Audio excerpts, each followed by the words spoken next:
αποδείξεις και στην πολιτική ξεκινούν αμέσως τώρα. Καλησπέρα σας κυρίες και κύριοι.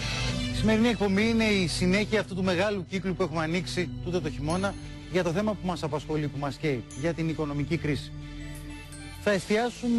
Θα κάνουμε μια γενική συζήτηση, ούτως ή άλλως θα μας βοηθήσουν πολύ και οι προσκεκλημένοι μας, είναι ίσως οι πιο ειδικοί στο θέμα.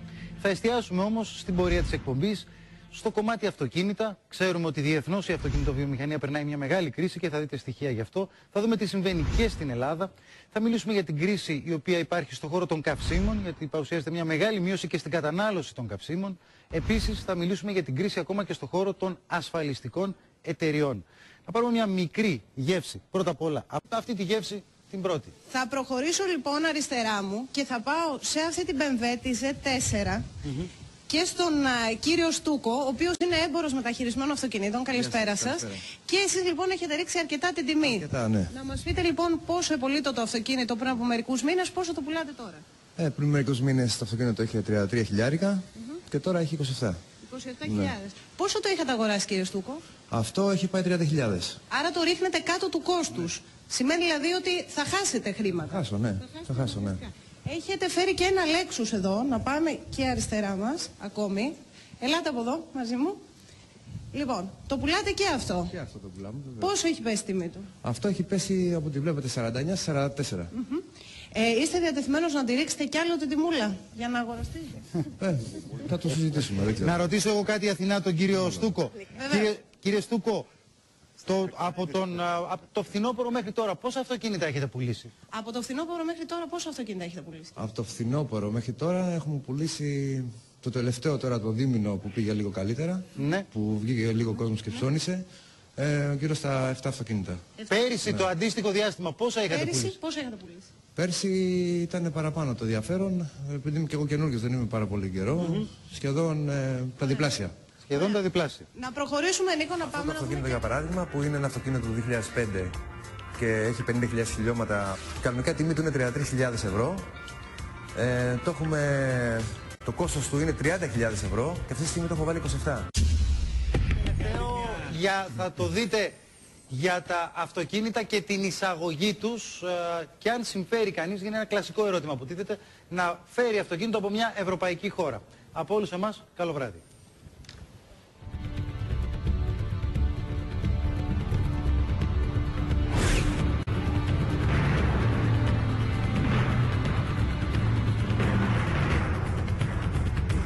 Αν ένα τέτοιο αυτοκίνητο είναι ο διακαής πόθος πολλών από εσάς, αλλά ταυτόχρονα η τιμή του είναι απαγορευτική, ποιος δεν θα έσπευδε να το αποκτήσει, εάν το κόστος μπορούσε να πέσει σχεδόν στο μισό?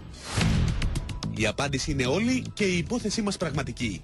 Γιατί αν το αυτοκίνητο του παραδείγματός μας κοστίζει στην Ελλάδα 87.000 ευρώ, το ίδιο ακριβώς αυτοκίνητο μπορεί να το αγοράσει κανείς στην Γερμανία κάτι λιγότερο από 50.000. Σίγουρα συμφέρει να φέρουμε ένα πολυτελή ακριβό αυτοκίνητο από το εξωτερικό, γιατί έρχεται πολύ πιο οικονομικά από ότι ένα μεταχειρισμένο εδώ. Οπότε μπορούμε να πάμε να δούμε και ένα παράδειγμα σε ένα γερμανικό site όσον αφορά για ένα X5 που είναι 44.800 κυβικά. Είναι μοντέλο του 2007 με 22.800 χιλιόμετρα και ανέρχεται στην τιμή 48.990 ευρώ. Σε γερμανική ιστοσελίδα λοιπόν βλέπουμε ότι αυτό το Jeep X5 της BMW πωλείται 48.990 ευρώ. Πάμε τώρα να δούμε πώς διαμορφώνεται η τιμή αν θελήσουμε να το εισάγουμε. Το αμάξι είπαμε στοιχεί 48.990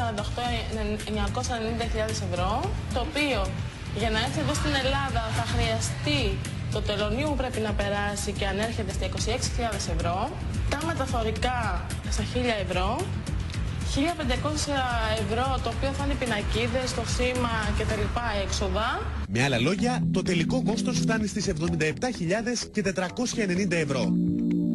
Την ώρα που ένα ίδιο αυτοκίνητο ίδιας χρονιάς με παραπλήσιο αριθμό χιλιόμετρων και μάλιστα με φτωχότερο εξοπλισμό κοστίζει στην Ελλάδα 10.000 ευρώ παραπάνω. Στο εξωτερικό και ειδικά στη Γερμανία που συνεργαζόμαστε εμείς, τα πολυτελή αυτοκίνητα, η αρχική τους τιμή είναι πιο χαμηλή από ό,τι είναι στην Ελλάδα, γιατί είναι και χώρα παραγωγής. Περνώντας εγκαιρεώς 1-2 χρόνια, τα πουλάνε πιο χαμηλά. Η τιμή πέφτει δηλαδή. Ενώ σε ένα αυτοκίνητο το οποίο είναι πιο οικονομικό στη Γερμανία, ένα Yaris, όσο περνάει ο χρόνος, πόσο μπορεί να πέφτει λιγότερο. Και αυτό είναι το θέμα που θα εξετάσουμε στη συνέχεια. Γιατί αν για ένα ακριβό αυτοκίνητο είναι πιο συμφέρουσα η λύση της εισαγωγής, για ένα μεσαίου ή μικρού κυβισμού η ελληνική μάντρα παίρνει τα πρωτεία. Μπορούμε να δούμε και ένα παράδειγμα για να καταλάβετε το γιατί. Μιλάμε για ένα αμάξι Toyota Yaris 1300 κυβικά, το Luna, το οποίο έχει 15.893 χιλιόμετρα, είναι μοντέλο του 2008 και θα κοστίσει στη Γερμανία 10.490. Σε γερμανική ιστοσελίδα λοιπόν βλέπουμε ότι αυτό το αυτοκίνητο πωλείται προς 10.490 ευρώ. Αν όμως θελήσει κανείς να το εισάγει, το κόστος ανεβαίνει στα ύψη. Αυτό το αυτοκίνητο για να το φέρει κάποιος στην Ελλάδα θα χρειαστούν 2.000 ευρώ το τελωνείο, 1.000 ευρώ τα μεταφορικά, 500 ευρώ τα τέλη κυκλοφορίας και αν το φέρουμε εμείς θα είναι άλλα 1.000 ευρώ, το οποίο το σύνολο θα είναι 15.000 ευρώ. Πάμε λοιπόν σε ένα ελληνικό site όσον αφορά για το Toyota Yaris με 1.300 κυβικά, με λίγα παραπάνω χιλιόμετρα από το γερμανικό, λίγη διαφορά δηλαδή, και η τιμή του ανέρχεται στα 10.500 ευρώ.